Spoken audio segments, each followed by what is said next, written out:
жакында эле Супер Инфо гезити, Супер KG порталы Кыргыз Республикасынын футбол федерациясы менен биргеликте биздин футбол боюнча улуттук курама команданы колдоо максатында Супер футбол 2019 турнирин өткөзгөнбүз. Жакшы өткөзүп алдык буюрса. Бул турнирде саясатчылар командасы, көкбөрүчүлөрдөн түзүлгөн команда, ошондой эле өнөр командасы, анан дагы журналисттердин командасы баш байге үчүн ат салышкан. Ал эми шоу-бизнес өкүлдөрү бул оюнда 3-чү орунду ээлеген. Мына ушул команданы баштаган команданын капитаны Урмат Усенов бүгүн биздин апта каарманыбыз. Урмат мырза, мына ошол аянтчадабыз, азыр футбол аянтчасындабыз. Бул оюнда 3-чү орунду ээледиңиздер да. Эмнеге утулуп калдык? Футболдо өзүнүн негизи дайыма ушундай нерселер болуп турат. Биз аябай өзгөчө даярдык менен, максаттуу даярдык менен келгенбиз. Супер футболдун быйылкы кубогунун ээси бизбиз деген чоң ишеним менен келебиз. Бирок тилекке каршы оюндун жүрүшүн өзүңүздөр көрдүңүздөр.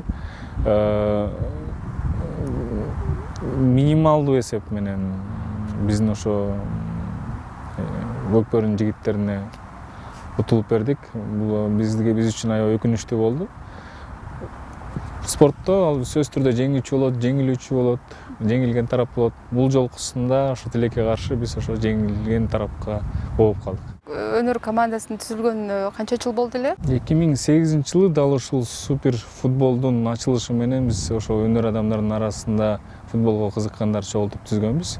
Быйыл 11 жыл болду. Ошол жылдан бери жылына 2 жолу жазгы сезон, анан күзгү сезон болуп ойноп турабыз. Азыр дал ушул маалда күзгү сезондун 2019-жылкынын күзгү сезонунда чогулуп ойноп жатабыз. Сиздин айтканыңыз бар экен да, чучугулакты оюнга чейин кылсаңар болмок, балким 3-4 күн мурун биз болсо атаандаштарыбызды жакындан билип алмак элек депчи. Эмнеден улам ушундай сунуш болду эле? Футбол эми азыркы маалда дүйнөдөгү эң популярдуу спорт түрлөрүнүн бири, эң биринчи орунда турат. Ошондуктан футболдун баардык процедуралары менен жакындан таанышмын. Бул мен өзүмдүн сүйгөн спортторумдун бири. Ошондуктан жакшы эле мындай белдүү турнирлердин чучугулак тартмай жеребьевкасы негизи алдын ала болот. Атаандаштарды таануу иретинде, атаандашка каршы тактика колдонуу үчүн, атаандаштарды окуп үйрөнүү үчүн, өздүк курамды бекемдөө үчүн негизи эле ушундай тактикалык, стратегиялык максаттарга ылайык бул мындай процедура алдын ала өткөрүлөт. Мен ошол негизде айткам, келиңиздер турнирдин чучугулак тартмайын өкүлдөрдү чогултуп, жок дегенде бир жума мурун же болбосо 3 күн мурун өткөрөлү. Биз атаандашты алдын ала билели, ошого карата биз өзүбүздү даярдайлы деген максатта. Бирок тилекке каршы булдан колдоо тапкан жокмун. Эгерде ушундай болгондо биз көкбөрүчүлөрдү алдын ала билмекпиз, көкбөрүчүлөр менен беткелерибизди. Албетте көкбөрүчүлөрдүн командасынын арасындагы көп жигиттерди, ошол капитаны өңдүү жигиттердин баардыгын тааныйм. Булар менен мурдагы бир нече жолу беткелип ойногонбуз. Булардын тактикасын, ойноо ыкмасын көп болбосо дагы билген жайларым бар. Ошолорду колдонуп, биз буларга каршы же чабуулчу, же коргонуучу тактиканы түзмөкпүз. Көкбөрүчүлөрдөн утулуу дагы сиздер үчүн мындай бул оюн дагы сиздер үчүн кызык эле болсо керек да? Жөн команда эмес, Негизи атаандаштардын күчтүү болгону бул жакшы. Жанагындай болуп атаандаш менен эки атаандаштын ортосундагы айырмачылык асма менен жердей болгондо да көрүүчүлөр үчүн кызыксыз болуп калмак. Ошондуктан мен бир чети кубандым бизге ошондой атаандаш туш келгенине. Турнирдин аягындагы ошол сыйлоо аземинде сүйлөгөн сөзүмдө дагы айттым. Ушундай биздин көкбөрүчүлөрдүн эл аралык деңгээлде Кыргыздын желегин желбиретип намысыбызды коргоп жүргөн жигиттерге каршы туруп, алар менен бирдей оюн көрсөтүп, минималдуу эсепте жеңилгенибиз бул биз үчүн кандайдыр бир деңгээлде сыймык болду. Ошондуктан өкүнүчтүү деле анчалык деле чоң бир арман жок. Ошондой болсо дагы баягы максаттуу келе жаткан сапарыбызды бул ирет дагы ташкап жете албай калдык. Бирок мен ойлойм, эндиги жылдары сөзсүз түрдө кубок Кудай буйрса, Кудай кааласа өнөр команданын текчесинен сөзсүз түрдө орун алат. Оюндун жүрүшүндө Мирбек Масалиев менен саясат командасынан Жаныбек Абировдун ортосунда чыр болуп кетти. Жок, ал жерде эч кандай чыр болгон жок. Оюндун эрежеси боюнча оюн талаасында эгерде оюнчу эреже бузулду деп эсептесе, ал сөзсүз түрдө калыска кайрылуусу зарыл. Кайрылганга укугу бар. ошонун негизинде биздин оюн эрежеси бузулду деген сураныч менен калыска кайрылды. Бирок калыс анын суранычын, сунушун четке каккандыгы үчүн калыска болгон кайышанын негизинде карточка көрсөтүлүп, сары кагаз көрсөтүлүп, андан кийинки дагы уланган диалогдон улам кызылга айланды. Келиңиз азыр атаандаштарыбызга баа берип көрөлү. Ошол эле көк бөрүүчүлөр сиздерден эмнеси менен алдыда болду деп ойлойсуз? Бул биринчи ирет деле булардын физикалык даярдыгы. Булар дайыма машыгуунун үстүндө, дайыма алдуу күчтүү, билектүү жигиттер. Ошондуктан физикалык жактан сөзсүз түрдө бизде кандайдыр бир уттуруу болгонун талаадан байкадым. Башка жагынан бизде эч кандай уттуруу болгон жок. Саясат командасы тарабынан мен бул жолку быйылкы турнирде, ушул турнирде саясатчылар командасына жогорку баа бердим. Себеби алар дагы жөнү жок, утулган жок. Кайсы команда менен бет келсе дагы татыктуу каршылык көрсөтүштү. Улуу жашына карабай, булардын жумуш графиги дайыма отурум үстүндө, булар дайыма физикалык тонуста жүргөнгө, физикалык баягы спорт менен алектенген убакытлары аз болгонуна карабай оюн талаасына татыктуу оюн көрсөтүштү. Биз тааныган, биз билген эл өкүлдөрү ошолордун баягы убактысынын аздыгына карабай келип оюн талаасына чыгып биз менен оюн көрсөткөндүгүнө мен ойлойм биз жакшы деген гана бааны беришибиз керек. Мен кубандым, мен сыймыктандым. Болгону булардын бир өтүнүчү болду. Биздин жаш курагы эң бир улуу саясатчылар командасы болду. Ошондуктан биздеги жаш балдарга болгон бир аз өтүнүч болду. Мүмкүн болсо ошол улуураак курамды чыгарганга аракет кылгыла деген сыяктуу бир кайрылуу болду. Биз аны туура кабыл алдык. Колубуздан келишинче атактуу, элге таанымал жүздөрдү чыгарганга аракет кылып, ошол экинчи беттеште саясатчылардын өтүнүчүн эске алдык. Бирок менин баамымда ошол эле жогорку кеңеште, ошол эле аппаратта, башка жакта футболду жакшы ойногон жаш өкүлдөр бар эле, бирок эмнегедир алар оюн талаасынан көрө алган жокмун. Курамдан көрө алган жокмун. Бул өтө өкүнүчтүү. Негизи эле айымдар биз спортко, ошол эле футболго анчейин кызыга бербейбиз да. Айымдардын көпчүлүгү. Анан жубайыңыз Нелли айым, сиз болсо мынакей өнөр командасында ойноп жүрөсүз. Негизи эле футболго кызыгабы, же болбосо балдарыңызды спорттук кайсы эмелерге алып барасыздар, ийримдерге?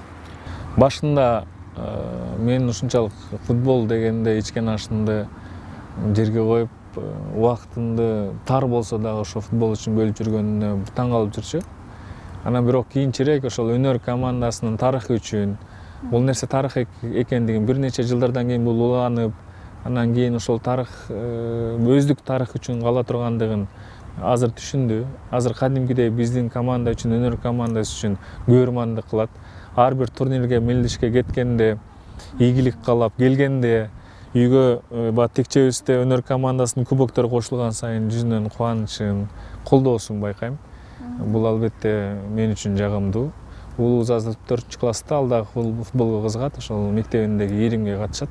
Эми профессионалдуу футболчу болбосо дагы бул нерсе мен ойлойм адамдын күнүмдүк тонус үчүн, күнүмдүк жашоосундагы энергиясы үчүн, организмдеги керексиз баягы заттарды чыгаруу үчүн бул нерсе дайыма керек. Футбол бул эң бир жакшы, мен үчүн эң бир жакшы спорттордун бири. Баягы оюндан кийин кайра эле ошо көк бөрүүчүлөрдөн түзүлгөн команда менен мындан кийин дагы ойносок дегенде ойлор болдубу? Ошондой ойлор болсо керек, анткени кокустуктар дагы көп болуп кетти. Ошондой эле эсеп дагы 1-0. Албетте биздин өнөр командасынын жигиттери тарабынан ушундай сунуш болду. Нурмат байке бизге ошол кайрадан дагы жолугушууну уюштуруп берсеңиз деп. Эгер көкбөрүүчүлөрдүн командасы эгерде каршы болбосо, биз даярбыз. Мен ойлойм, биздин беттеш кайталанат. Себеби бул спорт, бул ийгилик кээде алар тарапта болот, ийгилик кээде биз тарапта болот. Ошондуктан беттеште Кудай буйрса достук иретинде биз уюштурабыз. Келиңиз азыр мындай кылалы, биздин улуттук курама команданын алдыдагы оюндарына ийгилик каалап кетели, күч кубат болот аларга. Биздин улуттук курама командабыздын оюндарына чын жүрөгүм менен ийгилик каалагым келет. Биздин улуттук курамасы кандай болсун, ал жакта ким болсун, ким болбосун, мен дайыма улуттук курамабызды чын жүрөгүм менен колдойм. Себеби менин башка улуттук курамам жок, менде бир гана улуттук курама бар. Бул биздин Кыргызстандын футбол боюнча улуттук курамабыз. Мен сиздерге дайыма ийгилик каалайм, ишенем. Ишенип келген, мындан кийин дагы ишене берем. Сөзсүз түрдө жеңиш биз тарапта болот. Кыргызстан келечекте Кудай буйрса, дүйнө чемпионатында өзүнүн кыпкызыл желегин дагы бир дала желбиретет. Алга жигиттер. Кепти башка нукка буралы. Жакында эле Кореяга фестивалга барып келдиңиздер. Эмнеге суктандыңыздар? Корея негизи бул уникалдуу өлкөлөрдүн бири болду. Биз барган өлкөлөрдүн ичиндеги эсте калган эң бир жакшы күндөрдүн бири. Себеби эң биринчи баштаганда эле ошол аэропорттон тосуп алгандагы уюштуруучулардын ушунчалык меймандостугу, жогорку деңгээлдеги уюштуруучулук иштери бизди аябай кубандырды. Андан кийинки ошол бир жумалык иш аралыгында түзүлгөн графиги. Ал жерде ошол максималдуу түрдө Корея мамлекетинин ошол анын ичинде Борбор шаары, Кванжу, ошо биз барган шаары, ошол жерлердин максималдуу баягы сырттан келген меймандар үчүн кызыктуу болгон жерлердин баарын көрсөткөнгө аракет жасашты. Бул фестиваль ошол маалда Кванжу шаарында өтүп жаткан сууда сүзүү спорт түрү боюнча дүйнөлүк чемпионаттын алкагында түзүлгөн. Ошол чемпионатка келген конокторго маданият боюнча маданий иш-чараларды уюштуруулардын бири дагы дал ушул фестиваль болчу. Достук фестивалю. Ал жака ошол Кореядагы мигрант улуттарынын өкүлдөрүнүн ошо өлкөсүндөгү таанымал жүздөрү чакырган экен. Ал жака Кыргызстандан, Казакстандан, Өзбекстандан, Орусиядан дагы бир топ мамлекеттерден келип катышты. Эң сонун өлкөлөрдүн бири. Биздеги тилекке каршы күнүмдүк жашообузда саат сайын, күн сайын беткелип жүргөн агрессия ал жакта жокко эсе. Жашоочулардын баардыгы меймандос, дайыма күлүмсүрөп, жүзүндө жылмайып жүрүшөт. Баардыгы ошол өздөрүнүн маселеси, проблемасы, көчөдөгүлөргө тиешеси жок экендигин, ал анын маселеси экенин, эч бир адам, эч бир жаран өзүнүн маселеси үчүн башка бирөөнүн маанайын бузууга акысы жок экендигин. Мындайча айтканда, алар бизден менимче бир доор астыга кеткен мамлекет болуп эсептелет. Элементардуу мисалдар: кийингендери түркүн түстүү кийимдер, дайыма ачык түстөрдү жакшы көрүшөт. Бул адамдын психикасына дагы таасирин тийгизет, маанайына таасирин тийгизет. Дайыма майрамдагыдай жүрүшөт. Айдаган машинелер да ошол. Эгерде байкасаңыздар, биздин өлкөдө жалаң боз, кара, ак түстөгү машинелерди жакшы көрөбүз. Биздин шаар боз түскө айланган. Биздин имараттар, бардык жасалгалар, машинелер, кийген кийимибиздин бардыгы баягы кара түстөгү же болбосо боз түстөгү же ак түстөгү кийимдерди көбүрөөк колдонобуз. Ал эми ал жакта тескерисинче бизде колдонбогон өңдөр жалаң сары, жашыл, күлгүн, көк сыяктуу машинелер, имараттар, жасалгалар, кийимдер бардыгы ошондой. Мен ойлойм, бул ошол адамдардын психикасына болгон оң таасир деп. Дайыма кечинде ошо Кванжу шаарында мен ойлойм, албетте ал убакта чемпионат өтүп аткан, чемпионаттын алкагында уюштурулуп аткан маданий иш-чаралар болсо керек, бирок ошондой болсо дагы жашоочулардан улам байкадым, бул нерсе алар үчүн көнүмүш болгонун. Шаарда дайыма кечинде элдер жумуштан чыккандан кийин ар бир жерде маданий иш-чаралар, концерттер, бийлер, интеллектуалдык оюндар уюштурулуп, ошо мэрия тарабынан, шаар башкармалыгы тарабынан, башкача айтканда шаар жашоочулар үчүн көңүл ачуучу бардык шарттар түзүлгөн. Алардын иштөө убактысы дагы жеңил эмес. Көбүнчө заводдордо, фабрикаларда иштегендиктен, эми Кореяны билесиз, ал жакта көбүнчө ушул өндүрүш аябай өнүккөн. Иштеген жумуштар оор болгондуктан, жумуштан кийинки убакытта максималдуу түрдө ошол адамдардан, жашоочулардан ошол стрессти, ошол чарчаңкы маанайды алып таштаганга шаар башкармалыгы колунан келишинче бардык аракеттер жасашат. Өткөндө Малахов кыргыздар 100 000 сомго бүт айылды багат деген сыяктуу кеп катуу талкууга алынды, чычалагандар да болду, чырдашкандар да болду. Эмнеден улам ушундай сөз келип чыкты деп ойлойсуз? Биз ошол Орусия мамлекетинде ошо бизден кеткен мекендештер жүргөн көпчүлүк өлкөлөргө барып жүрөбүз. Эгерде башка ракурстан карай турган болсок, Малаховду бир чети мен түшүнгөнгө да аракет кылдым. Себеби өзүнүн өлкөсүндөгү ошол мигранттар тарабынан бузулган эрежелер, мигранттар тарабынан көрсөтүлгөн маданиятсыз себептер, мигранттардын көпчүлүгү, бул нерсе албетте ошол жергиликтүү жашоочулар үчүн кандайдыр бир деңгээлде ыңгайсыздыктарды жаратары чындык. Бул ракурстан караганда түшүнүүгө аракет жасасак болот эле. Бирок мен үчүн түшүнүксүз болгондугу бул ошондой деңгээлдеги, ошол ага чейинки ОРТ сыяктуу коомдук телеканалда мен деген долбоорлорду алып барып жүрүп, андан кийинки ошо мамлекеттик РТР каналындагы долбоорлорду алып барып жүргөн журналисттин деңгээли, айткан сөзү Кыргызстан жөнүндө эч кандай кабары жок экендигинде.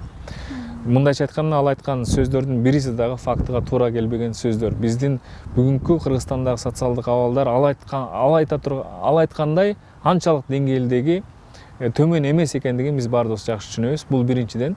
Экинчиден, өзүнүн жеке пикирин, провокациялык пикирин, баягы улутка болгон негативдик көз карашын ал мамлекеттик телеканалдан билдирүүгө эч кандай моралдык укугу жок эле.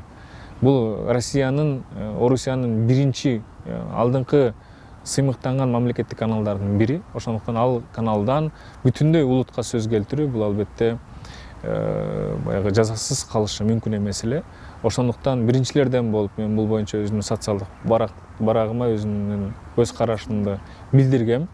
Бул боюнча жаза болушун, бул боюнча реакция болушун дагы талап кылган. Ал эми эң негизгиси мунун жыйынтыгы кандай болду? Эгерде байкасаңыздар, ал видеосунан дагы өзүнүн оюнан тайбагандыгын кандайдыр бир деңгээлде билдирди. Башкача айтканда, эгерде мынтип баягы деталдуу түрдө карай турган болсок, мен айткан сөздөрдү туура эмес түшүнгөндүгү үчүн ушундай реакция болду деген оюн билдирди. Бирок бул маанилүү эмес биз үчүн.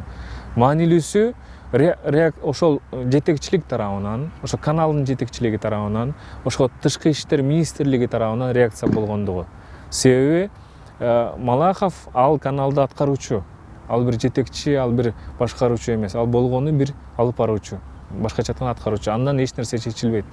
Мен үчүн маанилүүсү ошол тышкы иштер министрлиги тарабынан, өйдөдө турган адамдар тарабынан реакция болгондугу маанилүү болду. Ошондуктан кандайдыр бир деңгээлде бул иш-чарага, ошо коомчулуктун реакциясына мен ыраазы болдум. Дагы бир жолу ошол бириксек көп нерсеге жетерибизди биз дагы бир жолу даңктадык, далилдедик. Бизге азыркы учурда көп бир жеңиштерге жетиш үчүн ошо биригүү гана жетишсиз экенине көзүбүз жеттик. Ыраазычылык, жакшы маек куруп бердиңиз. 3-орунуңуздар кут болсун демекчибиз. Акшумкарларга дагы дем күч болду бул турнир. Дагы да болсо алдыда жакшы ушундай мелдештерди күтөбүз. Сизге болсо эркин микрофон берели азыр. Дагы бир жолу биринчиден ошол уюштуруучуларга ыраазычылык билдиргим келет. Дал ушул жоопкерчиликтүү биздин улуттук кураманын оюнунун астында ушундай бир интриганы жараткан, эмоцияны көтөргөн оюн уюштуруп бергениңиз үчүн дагы бир жолу ыраазычылык билдирем. Футбол федерациясына ыраазычылык, биздин улуттук курамабызга ийгилик каалайм. Урматтуу кыргызстандыктар, урматтуу мекендештер, урматтуу замандаштар, биз улуттук курамабызды дайыма учурга, жыйынтыкка карабай дайыма колдошубуз керек. Бул биздин жалгыз улуттук курамабыз. Биз дайыма биздин колдообуз менен гана алар жеңишке жетише алат. Дагы бир жолу алга Акшумкарлар. Биз болсо ушун менен маегибизди жыйынтыктайбыз. Сизге болсо чоң ыраазычылык. Биздин каналга жазылыңыздар, лайк басыңыздар. Биздин апта каарманыбыз ырчы Урмат Усенов болду.